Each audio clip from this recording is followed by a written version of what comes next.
The PC gaming scene was vibrant this year. Hi folks, it's Falcon, and today on GameRanks, the best PC games of 2018. Number 25 is Wreckfest, which considers itself a spiritual successor to Flatout, and that the developers called a cross between Flatout and Destruction Derby. Now, if you remember Destruction Derby, it was a vehicular combat racing game, and it was great. And Wreckfest is basically that. I mean, it's not exactly the same. It's certainly caused some nostalgia towards that type of game, though. And it uses a really unique soft body damage modeling system, which is really not something you see very much in racing games, at least yet. I don't know if they all necessitate it. I certainly think it's implemented well in this game, and it's a lot of fun. I enjoyed the hell out of it. Next is Vampire, which is an action RPG narrative. It is such an interesting game. It's not perfect, it has its flaws, but what they went for and accomplished in this game, in my opinion, is just above and beyond what I had really known what it would be. I mean, there's parts of it that are janky, the combat's a little basic, but in all honesty, it's fun, and the story and choices you get to make that interact with the world in such a different way from a lot of other games, it's more than forgivable.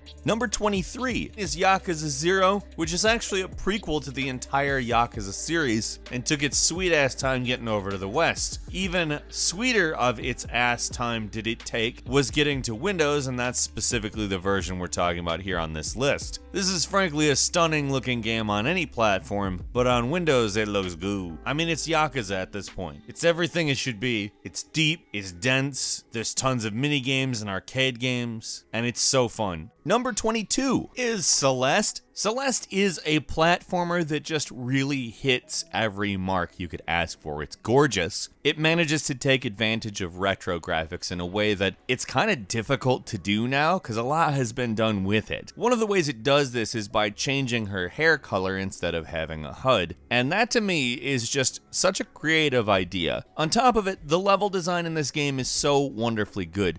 It is a hard platformer, but I never felt overwhelmed. And when I say that, I don't mean I didn't die, because I died a lot. But it's just a pretty game that I enjoyed a lot. The music is amazing.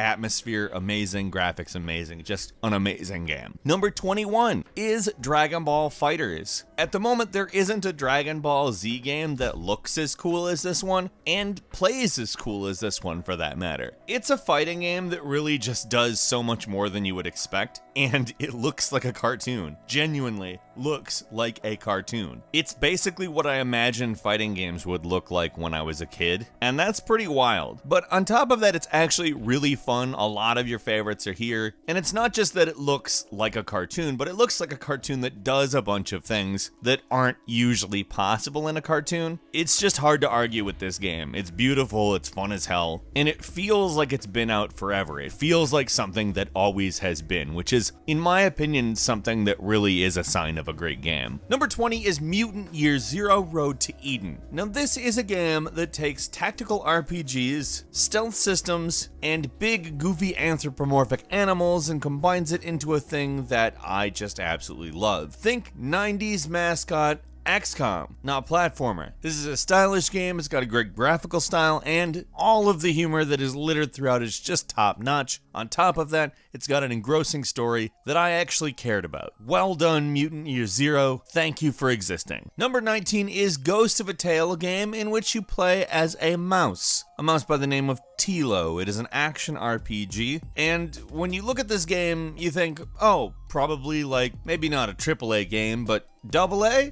No, it was produced mainly by a single person. It's one of the best looking games that's ever been made with the Unity engine.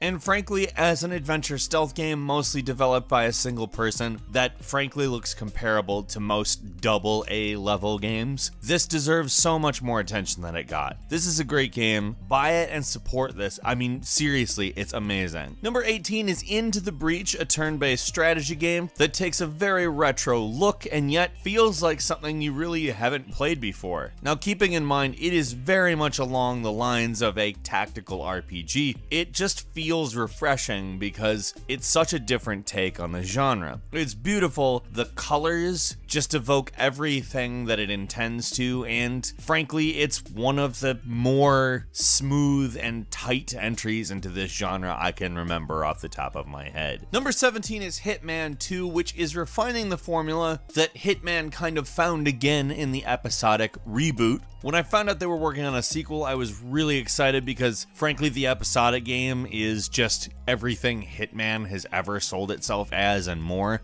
It's great, and Hitman 2 totally lives up to it. It expands on all of the concepts, which means it's probably the best Hitman game to date, and it's also probably the funniest Hitman game to date. They did just everything right in this. It's exactly what Hitman, a stealth assassination game that doesn't take itself overly seriously, should be. Number 16 is A Way Out, a narrative co-op game, which is not something you hear too often. It had two characters who busted out of prison, survived on the lam, and had to outrun a lot of other, well, unsavory figures, let's say, as well as the big twist. In case you haven't played it, I'm not going to tell you what it is. Instead, I'm going to tell you that you should play it. A Way Out is friggin' phenomenal.